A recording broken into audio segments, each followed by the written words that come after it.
All righty.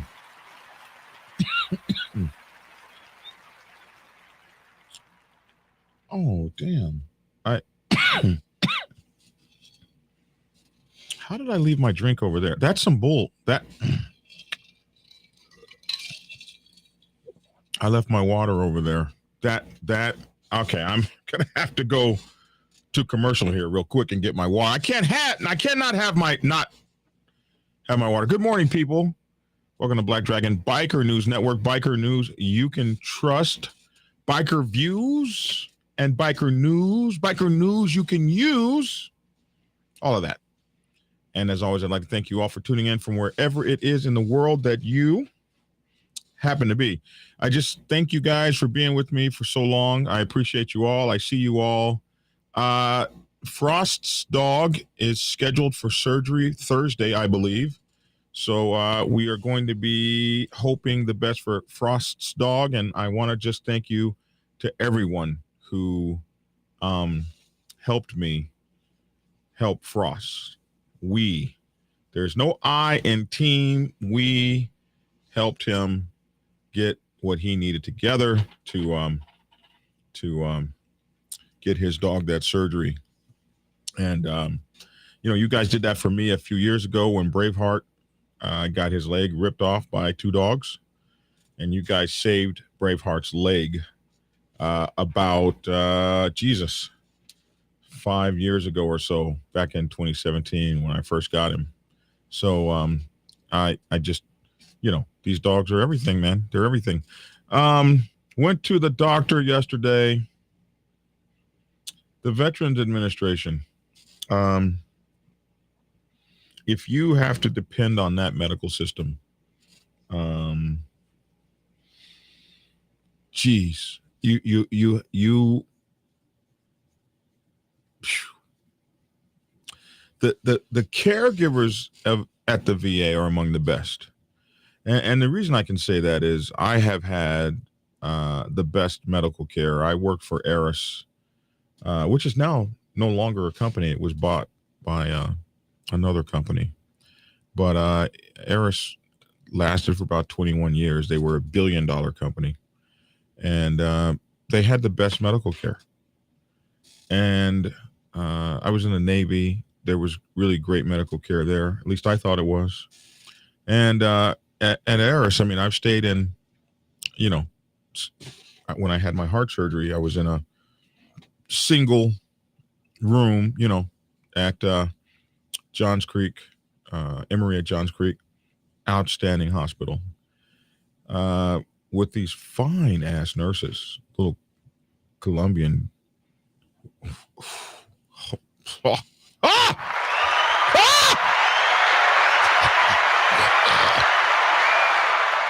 She prepped me for my surgery. And she was just like, "You like what you see, Mr. Bunch? Aha! Am I gonna wake up to you if I die?" It was something over there. And then when I went to the VA, when I was retiring from there, I transferred all my medical stuff to the VA. Because I can basically go to the VA at no cost. I don't have to do like Obamacare or whatever. I can just do the VA. And I have stayed. I've had a surgery in the VA, and the protocols are exactly the same. The protocols are the same. Everything that they did in the ritzy $1 million a night hospital that my insurance paid for, thank God, is everything they did at the VA. The same freaking protocols, the same care, the same dedication. So, the staff and the hospitals and the people are incredible. They're working to save your life. But the Uh, bureaucracy is HELL. It's the bureaucracy you can't get through. Like, I have to have a colonoscopy. Like, they are scheduled out to March for colonoscopies. So if there's something wrong with you and your ass is about to die, you'll be dead by March. Unless you know how to matriculate through the system. They've done some things now. They have you can go outside of the VA, something they call community care or whatever. They assign you some doctor you've never heard of. It's not your doctor. So these are things. But yesterday they were giving me some braces for my knee, and the doctor had told me that he was going to give me a certain kind of brace, and I got down there and they handed me another. And I said, hey, this is not, excuse me, I already have one of these. This is, I need the new upgraded kind. Well, your doctor didn't put that on here. He put replacement. So we have to give you exactly what you had. I said, well, that's not what he told me. So why don't you call up there? Well, we can't call up there. You'll need to go back up there. Now, I'm Black Dragon. If you're not a strong person, then the bureaucracy will run your ass over. If you're a strong person, you look at that guy and you say, you see me on this cane with a service dog, and you want me to walk a football field and 3 flights of stairs to get some shit you could get off the phone in 3 seconds? Are you fucking serious? We can't call them. This is the 21st century. You can't call upstairs? Are you serious? Get me your supervisor. Well, I can send a message. It just depends on whether he answers the message or not. I said send a message, fly a carrier pigeon, beat some African drums. I don't give a damn what you do. Get me my things and stop being silly. Quit being retarded down here. That's silly. Are you serious? You want a patient to traipse up and down a hospital. You don't have an intercom, a 1MC? Submarine sailors know what a 1MC is. I said, great Scott, you're acting like an idiot here. Well, you don't have to. You don't have to. The insult started with you telling me to walk. Do you know how far I've been walking? It's 100 miles from the garage, 3 flights of stairs, to the front door. You used to be able to go into any door. And so you could park where you needed to go, where you wanted. Now they've brought all egress and ingress to one door. So to park where you used to park, this COVID thing, you can only come in, go out of one door. But COVID is for the most part over, isn't it? How many of you are wearing masks still? I mean, I still am, but most of you guys weren't wearing masks anyway. So you want me to come through the front door. I can't park somewhere close to where my appointment is. I'm walking all over the place. And you just told me to go upstairs to get a 2-second question answered. Then I looked down on the paperwork he was reading from, and I said, do you see that says a hinged knee brace? Does this paper thing you gave me look like a hinge? No. Let us see what we can do for you, brother. Thank you.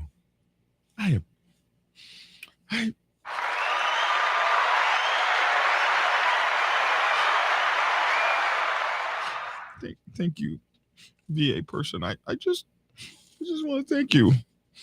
I'm gonna go over and sit down here and pet my dog and get it right. A few minutes later, they had me a few minutes later, they bring me in, and the guy says, "Oh, let me measure your feet."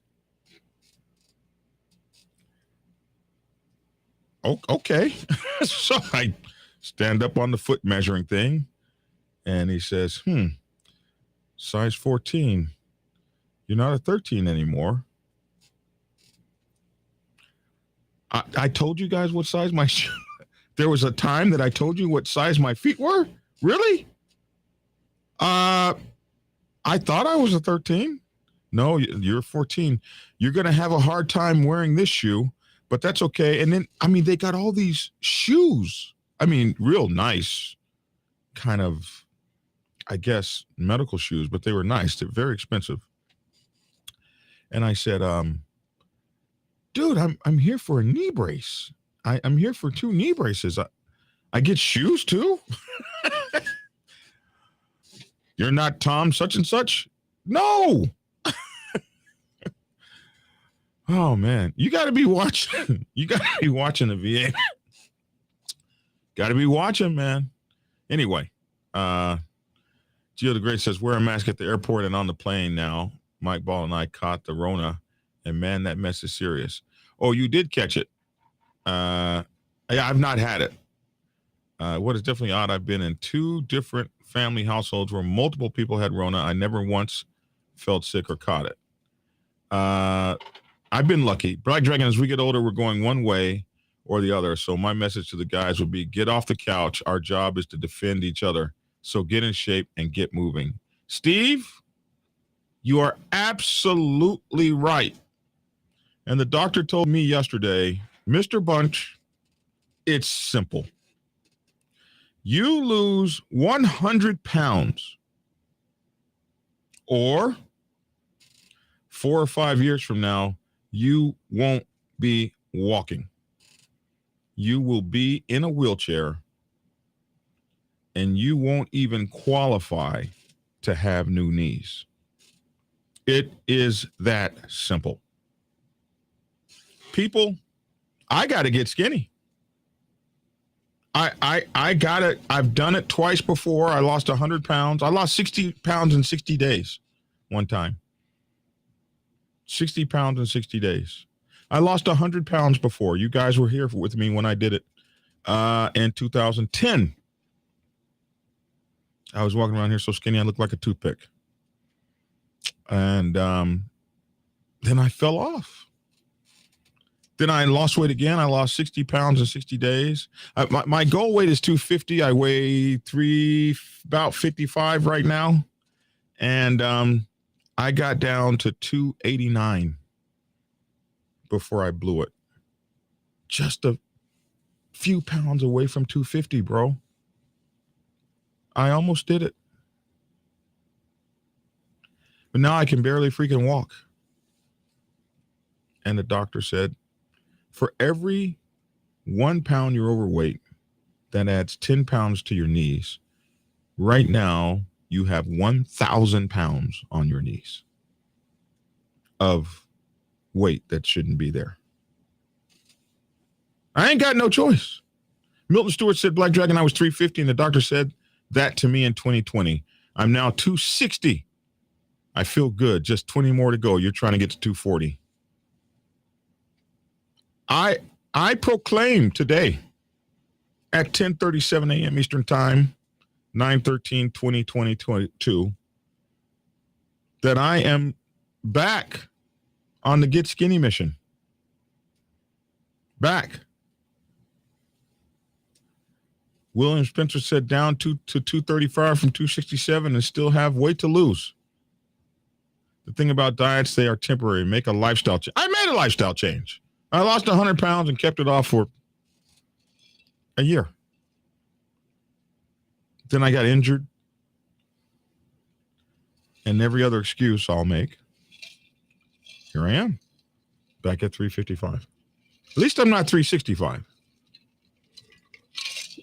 Actually, I think I'm 350 because I had all my clothes on when I weighed, which means, I don't know what it means. It means that I still have 100 pounds to lose.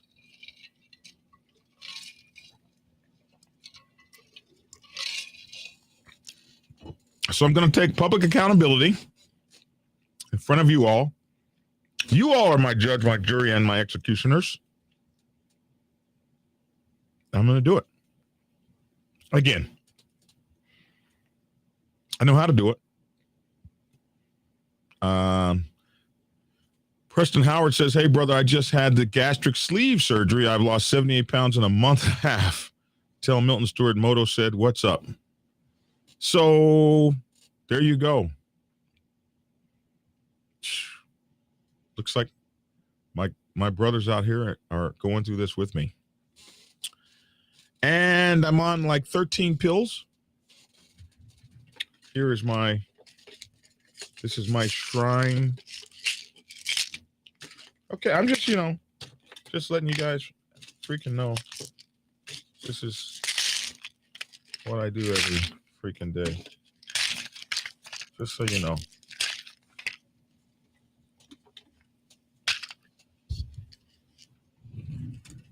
Oh, you didn't know? There's another drawer over here. Okay, this is what I do every day to stay alive. Sad, huh? Is this sad? Oh, yeah. And an injection pill for my stomach. Yeah. Yeah. Yeah. Yeah. Yeah. Yeah, for my listening audience, I'm just throwing the pills around. And then 1 week, and an injectable straight to the gut.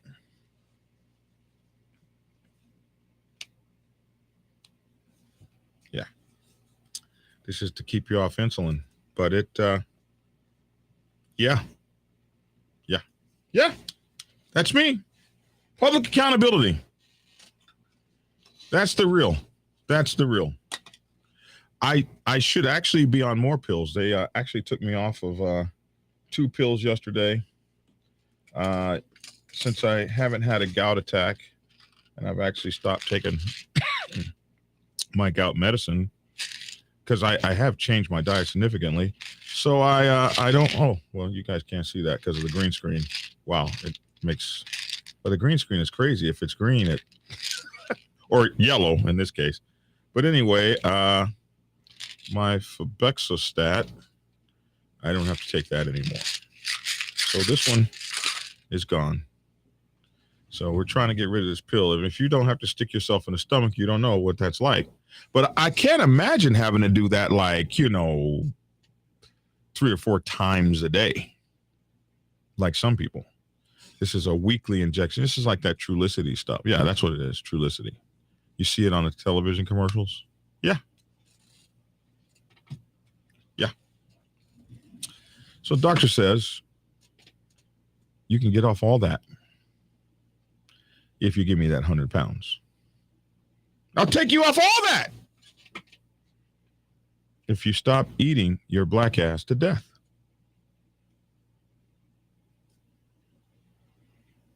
Uncle Black Dragon, it's simple, bro. You want to wake up in the morning, change today.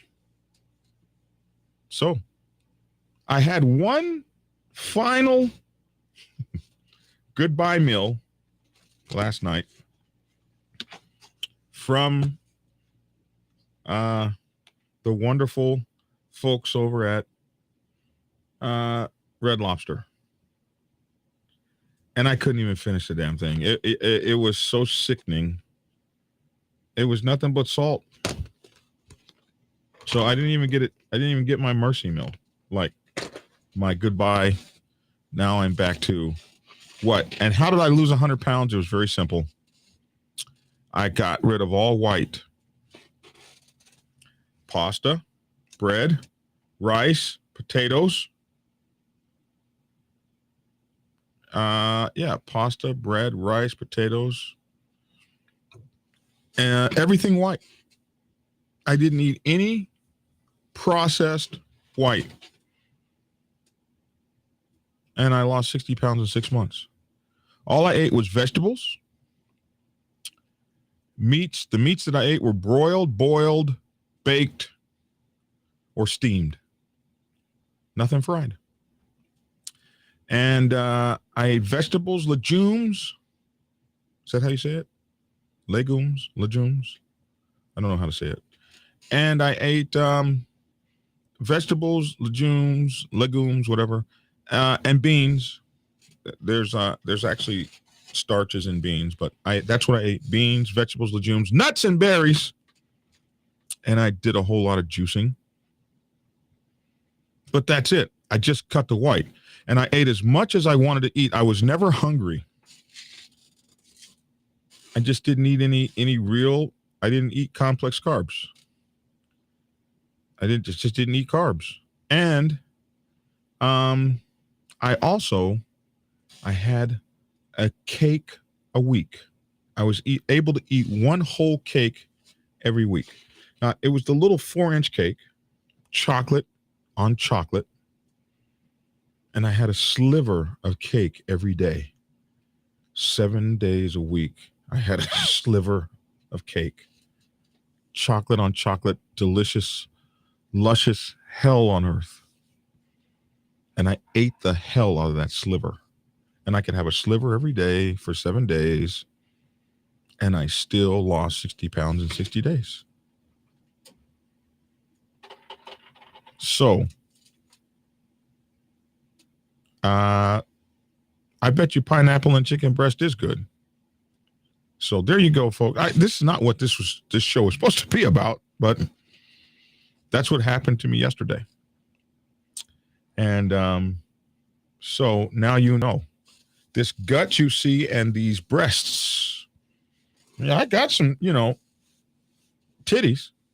That's what they're called, right? I got them. You know what I hate? When all those young guys come on. All passive. All you are is fat dudes with big ass titties. How are you going to whoop my ass? Oh, bro. You're such a baby. I'm going to whoop your ass because I don't play. I'm not fixing to wrestle with you out there for 2 rounds. I ain't got 2 rounds in me. You're right. I got about 30 seconds to get your ass up out of here. And that's what I'm going to do. I've been getting people up out of here my entire life. Big mouth. What am I doing that? I'm seeking counseling. I'm trying to be better. Of course, that guy I ran into the other day, however, that was going to kill me for looking at him.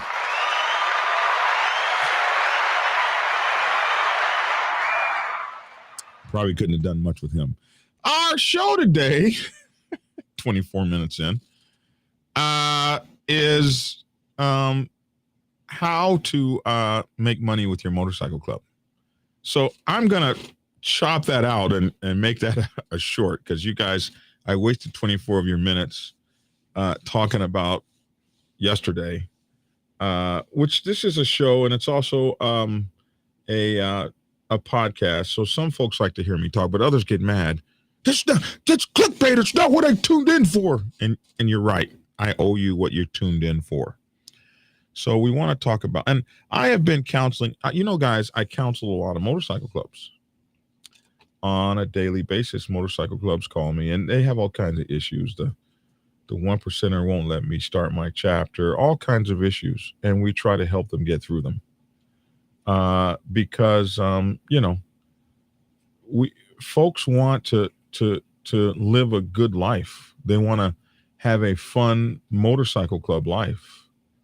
And somebody messing with your motorcycle club life for no good reason, it's not fun for anybody.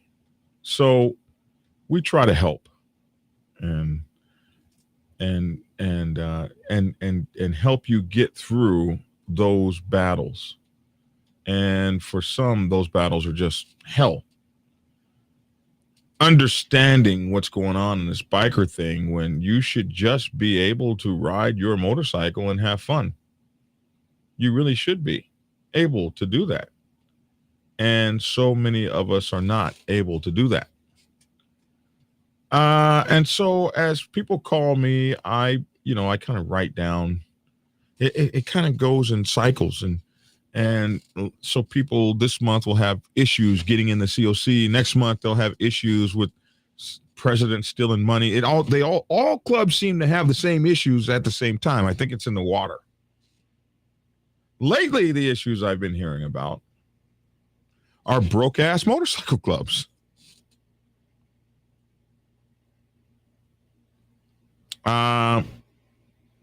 Broke chapters, broke national clubs, and there's not enough money to do anything. There was a club recently that, they had the police and law enforcement come after them and everything. Their attorney cost them $500,000. How does a motorcycle club pay $500,000 for an attorney? Like, you got to be making money. And I don't care what people say. Oh, they're gangs and they're this, that, and the other. I don't let people's BS. I don't let people's SHIT and stuff. I don't let that bother me what I'm trying to do. I did a video yesterday on TikTok. So far, 50,000 views. About how my motorcycle club back in the 70s and 80s and 90s was so cool that you didn't even pay dues. The motorcycle club paid you. It paid you to be in the club. There were people in the club that that didn't have jobs. Like when you would get out of the military and you would be without a job for a while you're trying to figure out what to do, you would work at the clubhouse. That you'd get paid at the end of the week. You'd get a check. Actually, you'd get cash, but you'd get paid. This is how it was done. And I look at motorcycle clubs today, and a couple things happen. One, back in our day, it was more of a tribe. The MC existed as a tribe, a co-op, where everybody helped everybody. The co-op did not exist for one person's ego. It existed for the MC, for the MC's benefit. You see, today what you see in clubs is you see a person who usurps the club's money instead of for the benefit of the club, for the benefit of themselves. For instance, we just did a show a couple days ago about Lil Dave, who was once the international president of the Mongols. And the accusation is in court that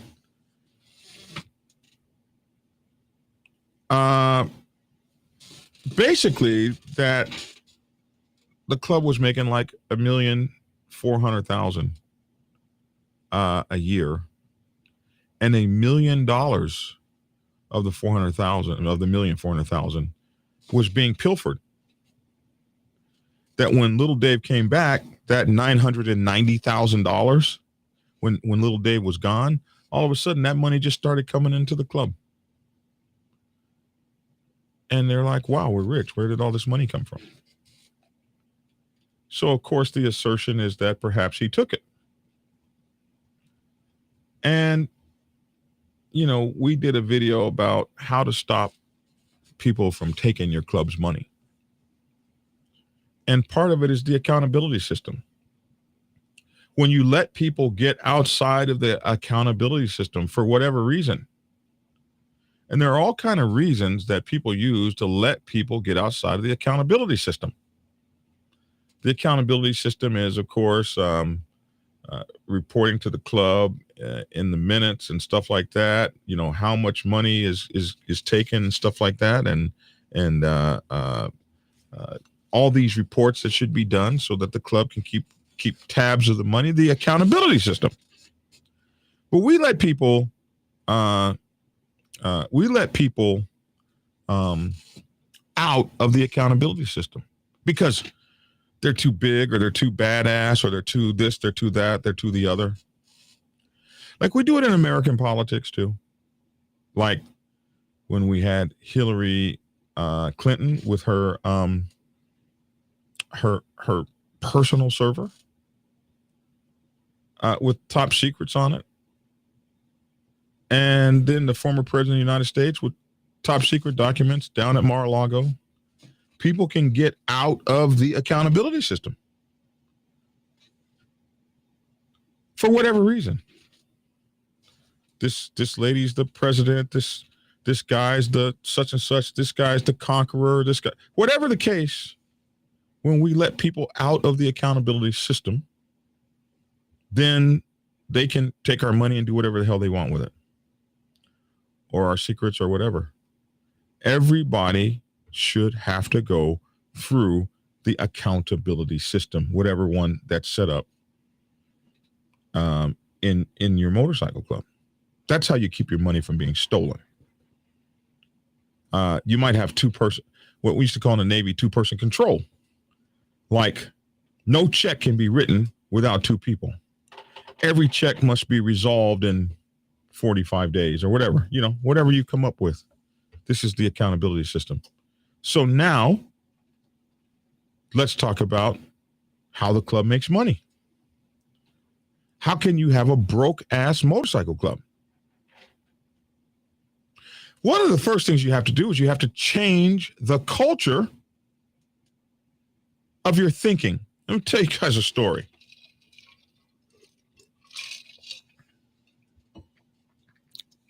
The Black Sabbath Motorcycle Club had a major club split back in the early 90s. The club split was because you had 2 competing sides. One side wanted to have a motorcycle club and have fun and party and chase BITCHs.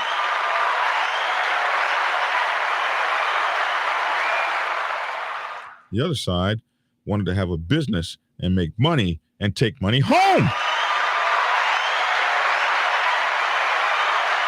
Can you believe that the 2 sides actually fought over whether we were going to be a business or whether we were going to just be some good old boys having fun?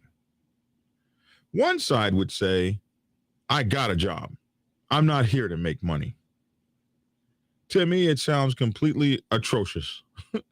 The other side would, look, bro, we got a good thing. We're making money hand over fist. How do we empower ourselves and have businesses and do great things? The opposing sides almost destroyed the whole entire motorcycle club. So the first thing you have to do is you have to get your club culture immersed in the idea of, are we just going to sit around playing tiddlywinks, chasing women, and or can we put something down here? Buy our clubhouse, expand ourselves. That is a competing idea that can destroy a motorcycle club, because I almost saw it destroy my own. There are guys that just ain't on the money. They don't care. They don't want to be. I got a job. I'm happy. I'm not trying to do a job here. My advice is, don't fight with them. Just go around them. Don't fight with them. Just let them do them. Don't split the club and fight and destroy each other. It's just simple. You be on the party side and we'll be on the collective side.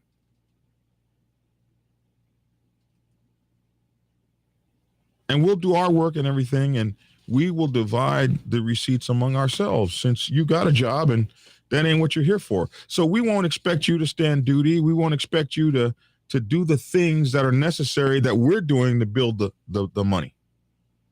But when the money starts rolling in, I don't want to hear from your ass. You've made your stand. You've drawn your line in the sand. We don't have to split the club up or fight or war about this. We're brothers.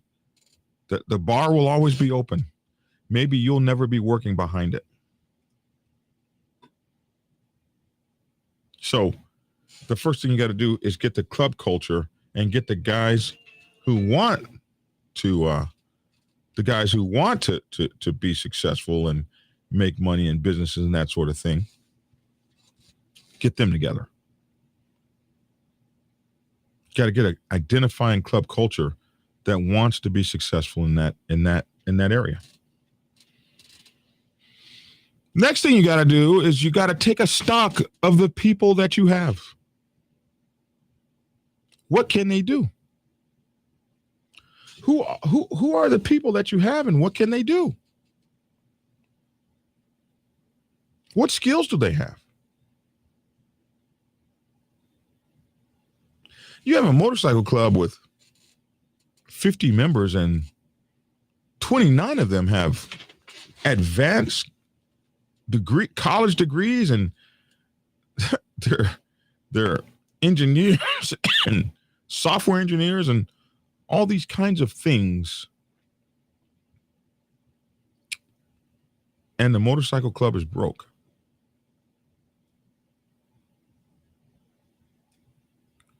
That is that's crazy. There's so many things that you guys can do. So that's the third thing. So you got the culture together. Got everybody in on the culture. You've identified, taken a stock of who you have and what you can do. So now let's move into the business side. And there are so many things a motorcycle club can do depending on you and the people that you got. I mean, you could move and sell NFTs if you had people educated in that area.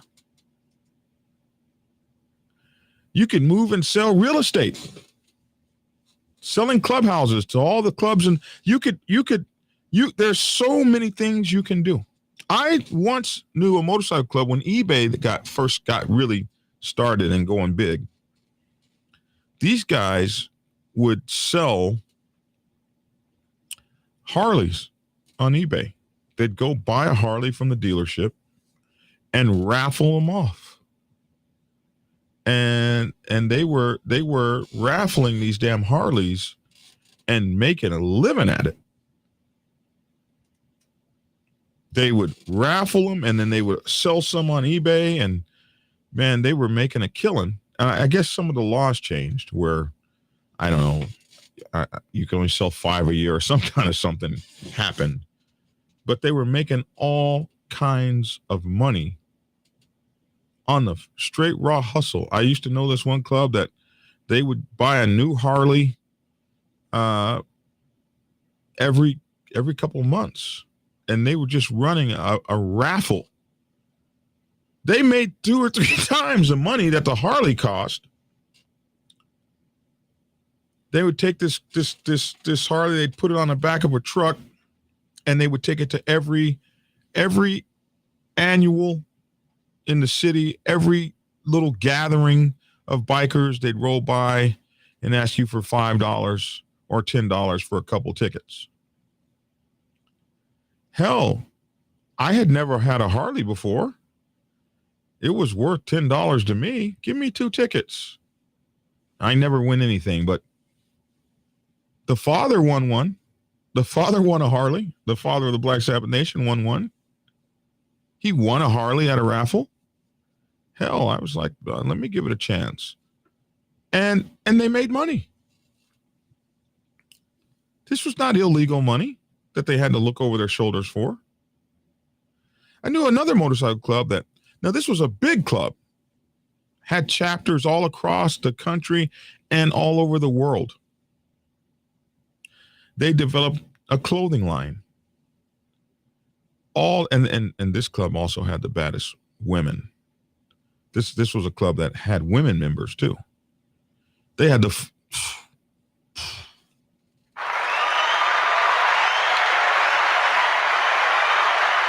They could have done a calendar with just their women. That would have made money.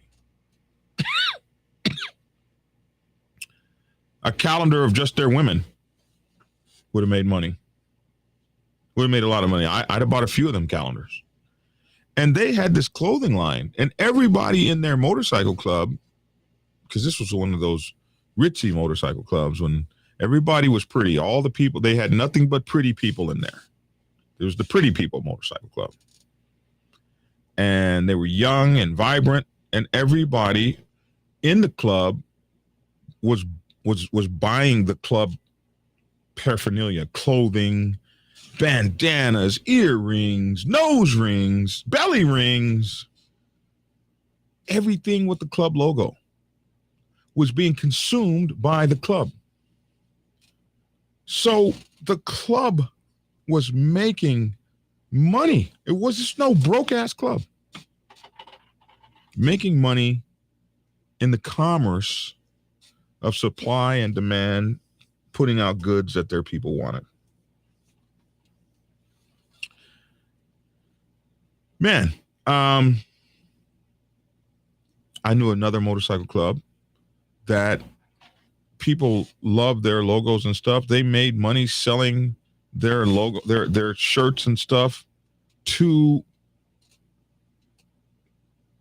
the masses, people that wanted to buy it. I've known outlaw motorcycle clubs that have made so much money on t-shirts and stuff. People want to buy that stuff. They made as much money on t-shirts as anything you can imagine. I knew another motorcycle club that opened up a chain of motorcycle oil changing bays, if you will. So they were a motorcycle club of motorcycle clubs, by motorcycle clubs. Bring your motorcycle over here and we'll change the oil. And everybody that had a bike went over there and got their oil changed. One of our chapters had a motorcycle repair shop in the club. We had a motorcycle repair shop in the club, and clubs would bring their bikes over and we would fix them. Knew another motorcycle club, well, another one of our chapters actually, had a car wash in the club. This clubhouse was like a city block long, and we had an actual car wash facility there. We had the contract for Enterprise car rental. They'd bring all their cars over and get them washed out and everything. Hey, making money hand over fist washing cars. The club guys could actually have a job in the club washing cars. There's all kind of ways to make money in your club. All kinds of ways to bring money in. I'm not talking about money you got to look over your shoulder for. You people with your minds in the gutter, that's all you think about. You've been watching Sons of Anarchy, and you got Sons of Anarchy on the back. Listen, not every club can kill 3 federal officers a month and bury and bury IRS agents and get away with it for 12 years. How long did the series run? 7, 8, 9 years. Not every motorcycle club can do that every week. Can have a run-in with the Irish mafia and survive. Most of the clubs out here can't. And that ain't how they get down. Danny says, always thought the old automobile hobby shop like we had in the Navy was a good idea for a while till I talked to an insurance agent. Yeah, you know, some of those things, there's a cost of business, and there's a cost of business to do anything. And maybe you should have talked to another insurance agent until you talk to one that was talking to some sense. So I'm telling you guys, I can't say how you'll make money in your MC. Well, if you had an MC out in a rural place, maybe y'all bought some farmland and got out and tilled some soil. But when you have a collective of people together, let your imagination run. You can make money on the internet. You can make money brick and mortar. You can make money with something to sell. The greatest way to get rich is to have something to sell or to provide a service. But you got to open your mind to the possibilities. And then get out there and get busy. Some people's minds will fall to the other side of the law. But a great many people's minds will fall to the good side of the law and what you can do to make lots of money with people that are together of like minds.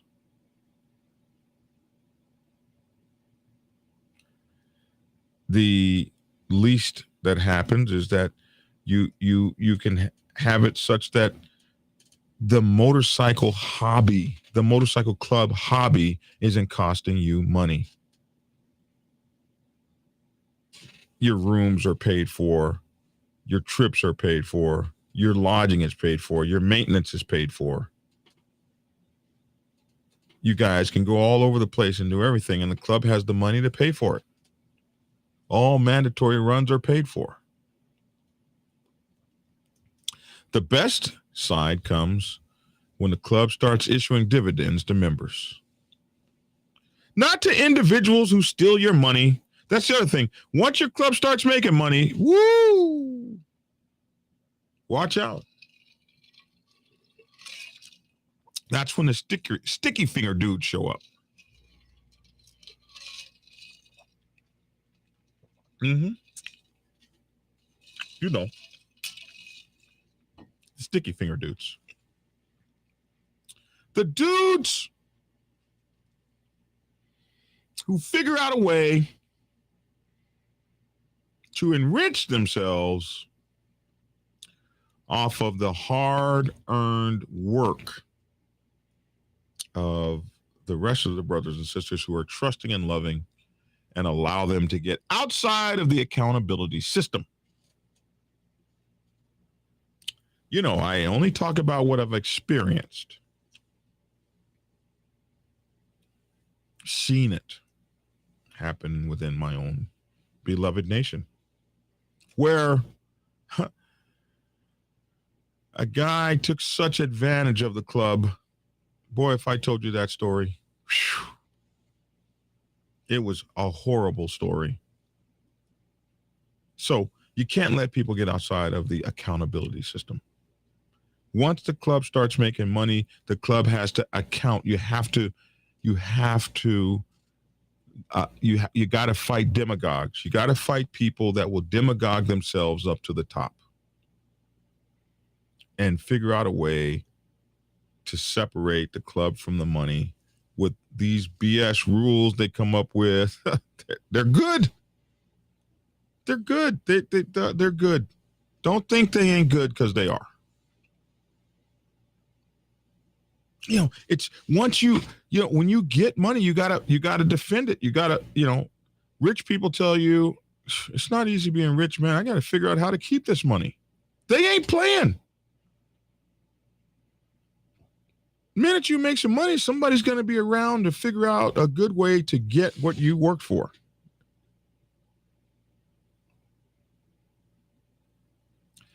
Danny the Toastmaster says you can only do so much to keep an honest person honest. A thief will always find a way. That's true. I forgot I had not turned on the comments so you guys could read each other's comments. So Trevor says there ain't nothing easy about easy money. Keeping money is tough. but not having it is tougher. Well, when I see a club and man, brothers want to go and hang out here and there, and they can't go because they don't have enough money to pay for gas in a room. This is what's that word? Sacrosanct? I can't think of the word. Is it sacrilegious? What's the word? You guys help me with the word. Is there a word called sacrosanct or something like that?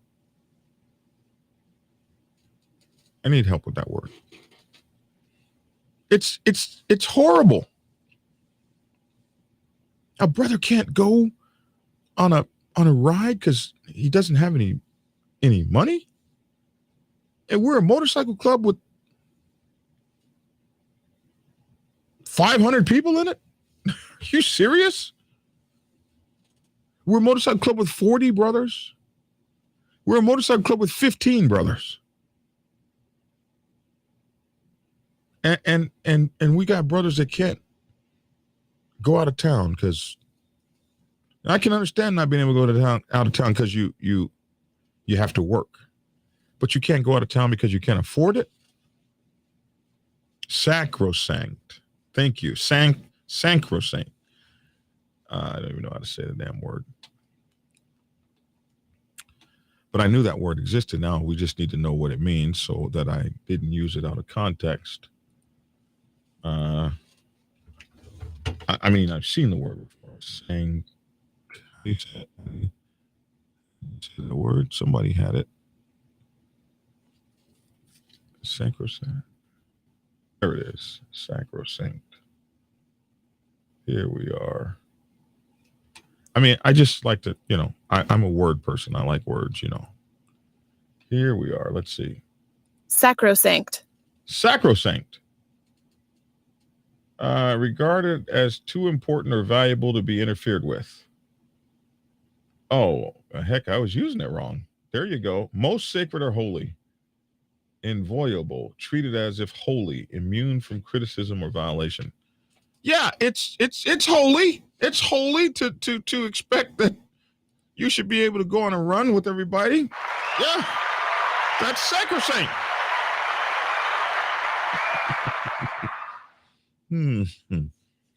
All righty. We used that word wrong. Anyway, what I'm saying is, when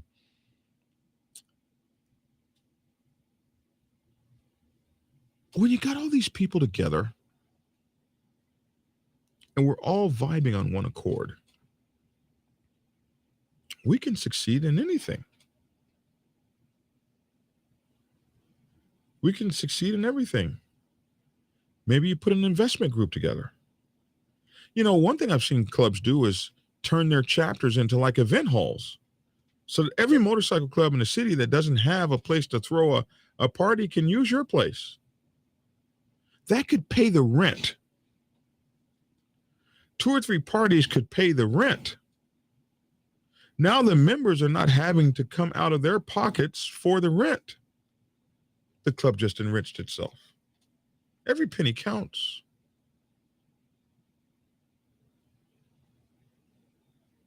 Then I've seen it where clubs really do well because like maybe you let them have the door and you take the alcohol, and that's where the money's made. So these are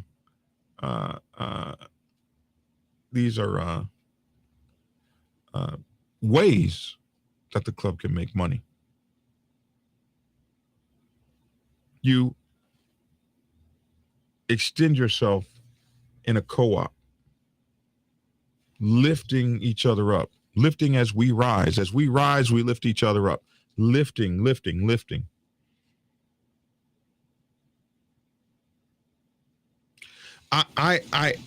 And the other thing you got to get past is this idea you can't make money off the club. Why shouldn't the club be a money-making machine? Enriching everyone that touches it. Why, if I want to be a biker, why is it that I can't be a biker for a living? You guys get mad at those of us that figure it out. Adam Sandoval is a biker for a living. He's not a club biker for a living, but he's a biker for a living. This guy's made a whole entire living out of being a biker. He even has his own beautiful, beautiful campground, K River Campground. I think he tried to change the name of it. I don't know if that name stuck, but people still call it the K River K River Campground. I've been there. It is a most amazing place to be.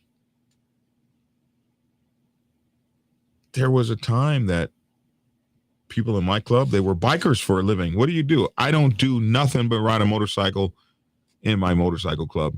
That's what I do. You know, I stand duty at the clubhouse. I do this, that, the other. I mean, I'm a biker. I'm a biker clubber. What do you do for a living? I'm a motorcycle clubber. I motorcycle club. That's what I do. That's me. That's what I do. I'm just a motorcycle clubber. What do you do for a living? Wouldn't that be cool if the entire motorcycle clubbed for a living?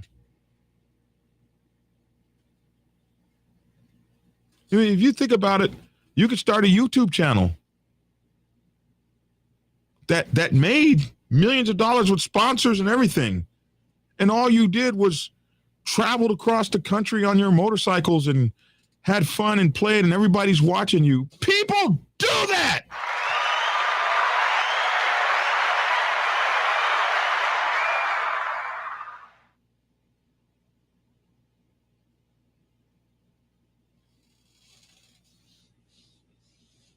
People do that. And more people are doing that.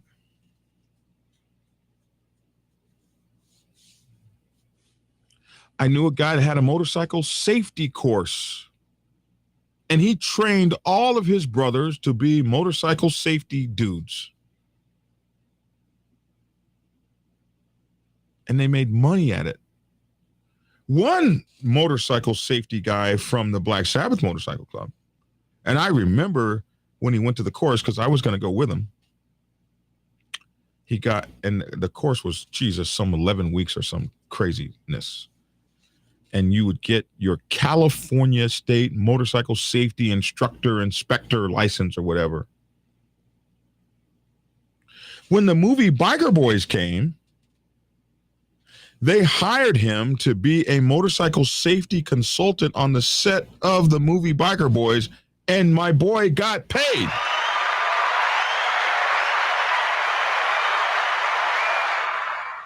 Speaking of which, I was able to use that movie to pay a lot of brothers in my club who got to be in the movie and on the movie, and an entire motorcycle set in San Diego. We paid people's bills. They empowered me to go to people's homes and buy their motorcycles. There was a guy named Jimmy. He had the KZ1000R. I told the movie, hey, man, we need a KZ1000R that's dropped and lowered and slammed. We got to have that for the movie. And they say, well, where can you get one? Well, there's this guy down named Jimmy in San Diego. We can go get his. They said, go get it. I showed up on his doorstep. He didn't even know me.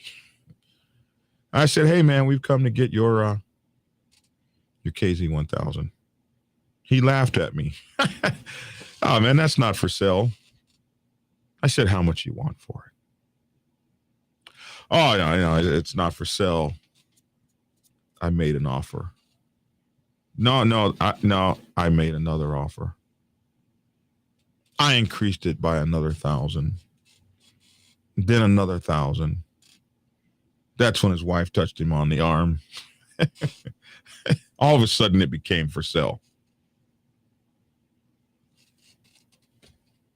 A biker for a living. A clubber for a living.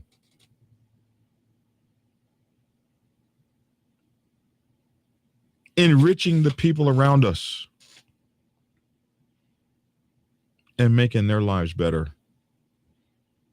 because they believed in our brotherhood and rode motorcycles with us. That's all I'm saying, man. Get your SHIT together. Change the culture of your club. Get everybody to where they're on the same accord. First, figure out how to pay your bills. That's the first thing. Pay the bills.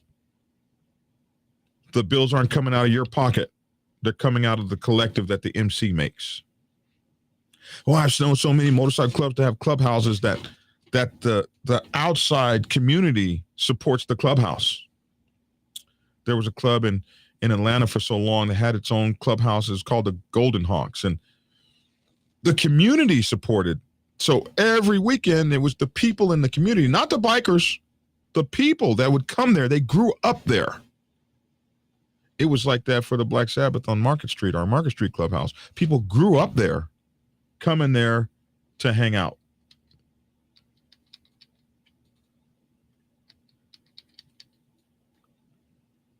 Coming there to hang out and dance all weekend, and that enriched the club. Your clubhouse can make money. Bro, there's so much money, man. There's so much money out there for you to get some of. Get out of the hobby mode and get into the business mode. And your hobby can pay you like so many other people. I don't buy the whole you can't make money. I do get the don't make money off the club. But making money with the club, making money off the club is thought of as a selfish thing, and it most often is. But making money with the club and the brothers, yeah, I've known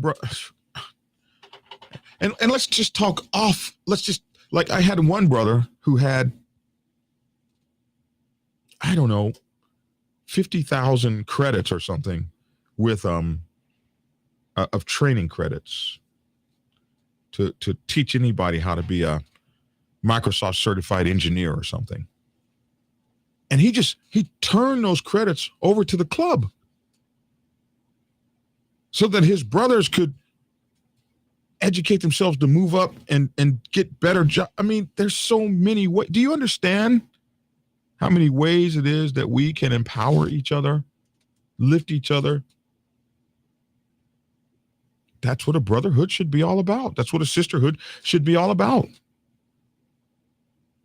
One hand washing another. And moving each other up. Lifting as we rise. Lifting each brother up as each brother rises. That's how you do it. You guys, you'll be smart. You'll make money in ways I never could. I couldn't sit up here and say, yo, there's 101. I should make that video, but 101 ways to make. I mean, you guys will have 1,001 ways, 1,000,001 ways. Open up your minds.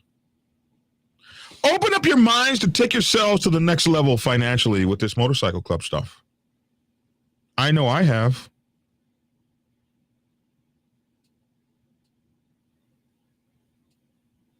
Why don't you? Broke ass motorcycle club is not the answer. It is not.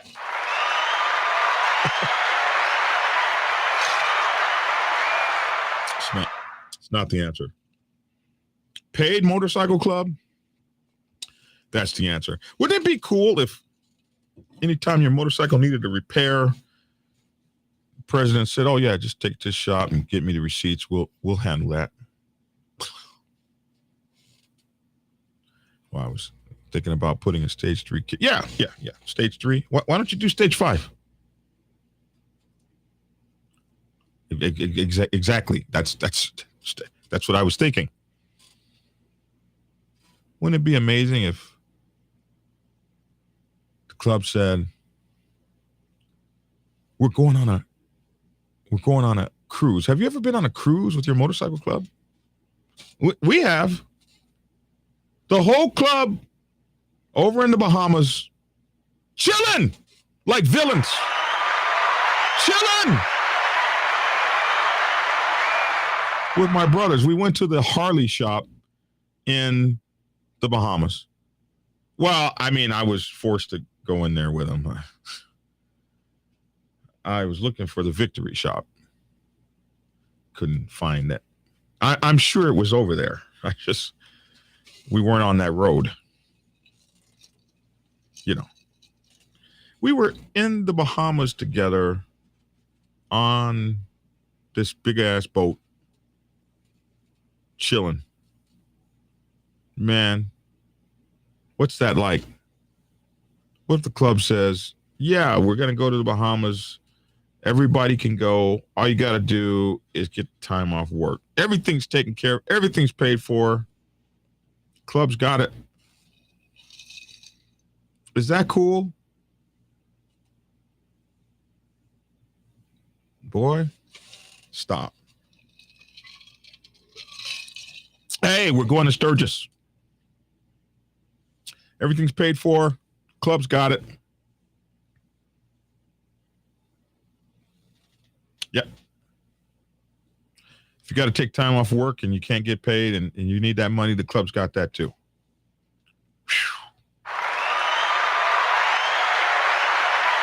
We're rich. We're rich, bitch.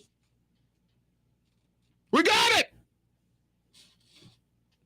We got it. Now, how do you get there? How do you get there? Let me know. Let me know what you've done. Keep me apprised. Keep me abreast, because I'll be losing mine. Let me know. Take this time to take an opportunity to challenge yourselves to be great. And you will not be dissatisfied that you did. That's what you do. Be great. Work with your club brothers. Stop fighting each other and tearing each other down. And you guys need to stop that. You're far stronger together. That's why you came together. Find a common enemy and fight it. The enemy of poverty, indecision, brokenness. Some of you guys are going to be working for the rest of your life.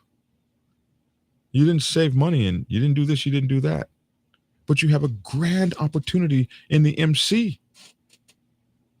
The MC can be your retirement. Build it. Make it so. Number one, make it so.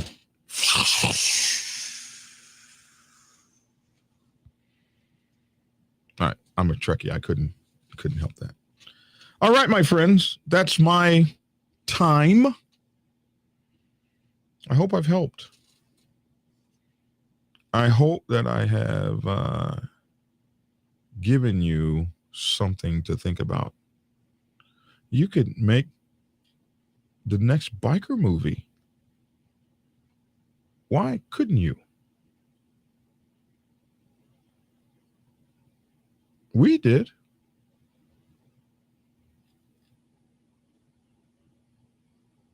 Stop saying I, mine, and me, and start saying we. Start thinking we. And be the best you can be. That's my 2 cents. Love to hear your 2 cents in the corner. In the corner, in the description box below. We would love to hear your 2 cents. Listen, hit that like, subscribe, and share button. We would appreciate it if you did it. You can get Black Dragon Biker TV on Instagram, TikTok, Facebook. Also on LinkedIn, Twitch, and here on YouTube. Order my books, Prospects Bible, Sergeant at Arms Bible, President's Bible, Public Relations Officer's Bible, and the Prospects Bible for Women's Motorcycle Clubs, and the Prospects Bible now on Audible. You can also get them on Amazon and Kindle, or order your autographed copies at blackdragonsgear.com. If you order your books from blackdragonsgear.com, I make the most money. So get them from there, if you don't mind. Join our daily podcast, The Dragon's Lair, Motorcycle Chaos, wherever you get podcasts, The Dragon's Lair, Lair, Motorcycle Chaos, everywhere that you get your podcast. We are syndicated. We are there. Please join us on Discord link. The Discord link is in the description below. You can get me at Black Dragon at blacksabbathmc.com. And don't be afraid if you need me. You can get me at clarity.fm to help you with your motorcycle club problems. clarity.fm/black-dragon. clarity.fm/black-dragon. All right. That is the housekeeping. We are done. Thanks for tuning in, and get skinny. Prepare yourself to take the helm as president of your mighty motorcycle club by delving into the pages of Black Dragon's newest book, The President's Bible, Chronicle 1, Principles of Motorcycle Club Leadership. There you will learn to advance your skills in applying the 14 scientific principles of leadership similar to those taught to officers in the United States Naval Service. Available in hardcover, paperback, and ebook. Get yours today on Amazon, Kindle, or order it at your local bookstore. Order your autographed copy from blackdragonsgear.com. Be the best motorcycle club president you can be. Get the book. You are fake news. Black Dragon Biker News Network. Biker news you can trust. Biker news you can trust. Biker news you can trust. Biker news you can trust. Get Black Dragon's first book, The Prospects Bible, to learn how to join a motorcycle club. It has been an Amazon #1 bestseller for the past 7 years and is required reading for over 3,000 motorcycle clubs worldwide. This book is a must-have for new people venturing onto the motorcycle club set. It will teach you how to prepare yourself for service to the motorcycle club nation and show you how to qualify a motorcycle club to be worthy of your service. Available on Amazon, Kindle, and for order at your local bookstore. Get your autographed copy at blackdragonsgear.com. Be the best motorcycle club prospect you can be. Get the book.